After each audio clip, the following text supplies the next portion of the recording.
Hey everyone, Blitz of the Reich here.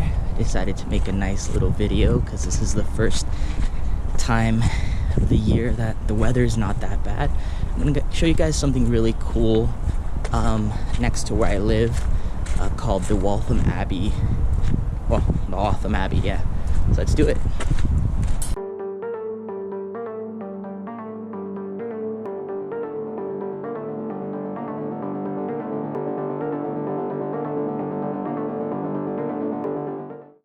Hey everyone, Blitz of the Reich here, doing a video in Waltham Abbey. Now if you don't know Waltham Abbey, that's okay. It's quite an esoteric part of English history, but I'm going to show you guys a bit about it. Now I live around here temporarily because, again, I had to move out of the Czech Republic because of COVID restrictions. I don't want to get into that. So, let's get into it. Waltham Abbey is pretty much, I would say, one of those landmarks in England that if you're not from here, it'd be quite interesting to go because of the fact that it harbors such an interesting history, especially regarding English kings and kind of their burial procedures. Now, a lot of English kings, because we're only about 13 miles north of London, the center, a lot of English kings, when they died, they were typically interned here before making the final passage to Westminster Abbey in the center of London. Now, an example of that would be, for example, King Edward I Longshanks, who was the English king that pretty much fought the Scots in the north, as well as his wife Eleanor of Castile. Now, Edward, you might know him because of Braveheart. He's the old kind of king in Braveheart, whereas his son is Edward II, who ends up kind of getting betrayed by his wife Isabel, who falls in love for Roger Mortimer, if you guys know who I'm talking about. If you've seen the series Nightfall as well, you will know Isabel is the daughter of King Philip of Nightfall. So that's where this kind of story goes around. So that's why it's really important. Pretty much Isabel's father-in-law was interned here, if that makes sense. Henry III and Henry II also had a lot of fascination with the Abbey, with Henry III being the father of Edward Longshanks, whilst Henry II was the great-grandfather of Edward. So, the origins of this cathedral is quite esoteric, even for mainstream British historians or whatever. Story goes that a smith in Montacute, this village called Montacute in Somerset, the West Country, he had a dream about taking pretty much the town priest or something like that with a couple of laborers to some hill in Somerset to retrieve a cross, a holy cross, and he retrieved it. So then the Earl Tovey again, he was the kind of an earl. He was an earl under King Canute. King Canute was the last Danish king of England.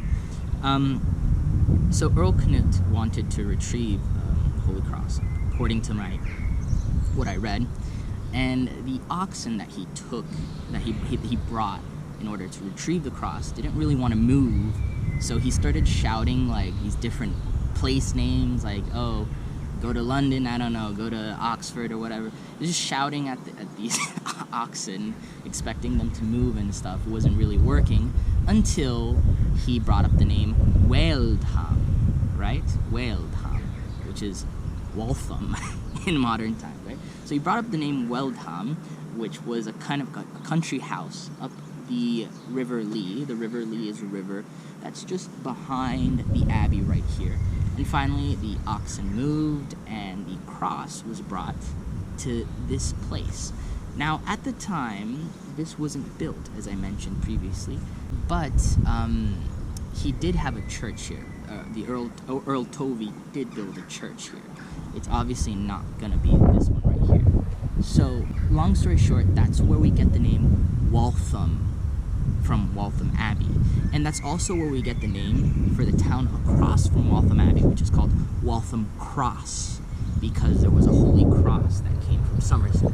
So that's how both towns got their place names, if that makes sense. Now, King Harold built this abbey behind here, not this form, in 1060, as I mentioned, under King Edward the Confessor, because he obviously became King of England in 1066 when Edward died and you had the feuds. Long story short, he dies in the Battle of Hastings under William the Conqueror, and he is allegedly interned here. Now, there are sources that say he was interned closer to like Portsmouth, where he was from, but people think he was buried right here. I'm going to show you guys in a minute where exactly they think he was buried. Because he obviously founded this abbey, and it held a really special place for him. So that's what happened. And as I mentioned previously in the start, this starts a tradition where English kings take a liking to this abbey, to the point where it's one of the most powerful abbeys, one of the richest abbeys in all of the kingdom.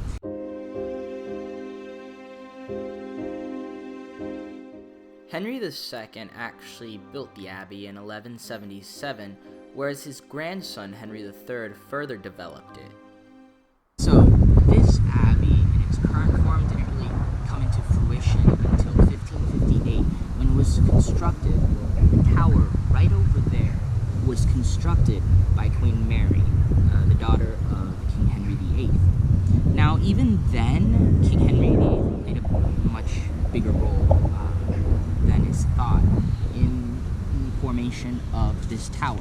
Now, before Mary constructed this tower right here, this church was actually about double the length. It went all the way up to here. As you can see, you have markings on the wall, on the church wall there, that shows that it was kind of sliced in half. Originally, there was, I believe, a tower in the middle, right here, and then followed by I can't remember the church terminology, but there was another part of the church, the abbey, that extended all the way up to here. So it was actually double the length, which is why I'm emphasizing that it played such a tremendous role in English history. You have signs around here that actually tell you more information than I could. I'm just giving kind of a small recap. It's very important to the history of the Reformation, the formation of the Anglican Church in England. Bishop Stephen Gardiner actually met patrons around here in this abbey to pretty much discuss the church's separation from the Catholic Church I believe in 1528. So it holds that religious significance as kind of like a point. It's kind of like the diet of worms and things like that, you know. So right now I'm going to show you guys where the king was allegedly buried, and I am going to also just walk around. I won't do much commentary. I also wanted to mention that the Holy Cross of Montacute was brought to Waltham Abbey in 1030 AD.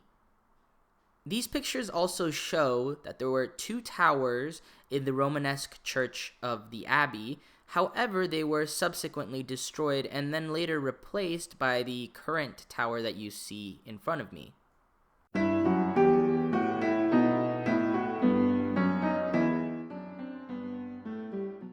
So just so you guys know, if you find writing on the floor in any church or any of these places, that's where someone was buried. It's pretty obvious. It's not really disrespectful to stand over it because it's on the pathway. I would recommend, if it's not on the pathway, don't step on it. If it's on the pathway, it's kind of fine. Just don't dawdle about and whatnot. Now, I'm going to show you guys where King Harold Godwinson was buried, allegedly. Bada bing! That's it right here.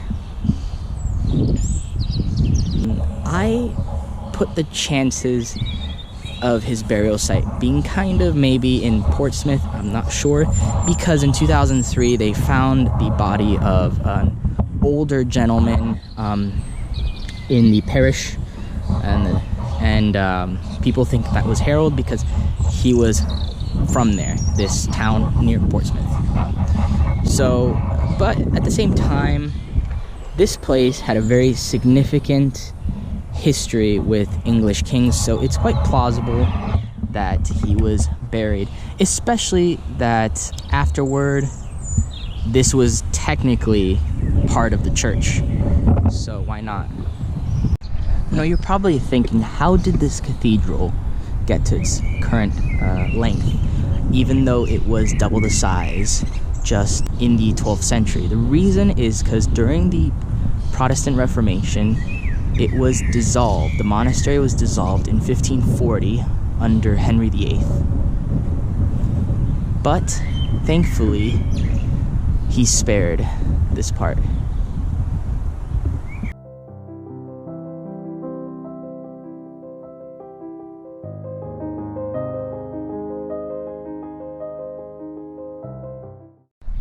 So before we go, I found a very interesting fact that usually with churches that have been restored or castles that have been rebuilt, usually the lower level, and this is the same for the city of Troy in Turkey, the lower level is usually like the oldest part, usually from a certain era, and as you go up and up and up, you get a taste of the different eras of history.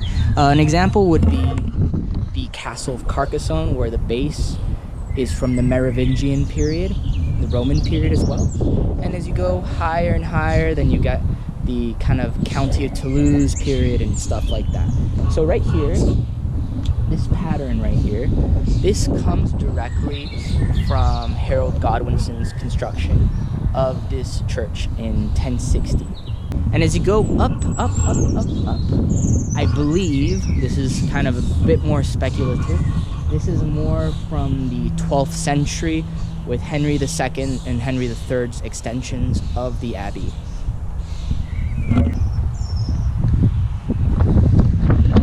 So I hope you guys enjoy this format. I don't really do it. I mainly talk from home and stuff, but I wanted to change things up.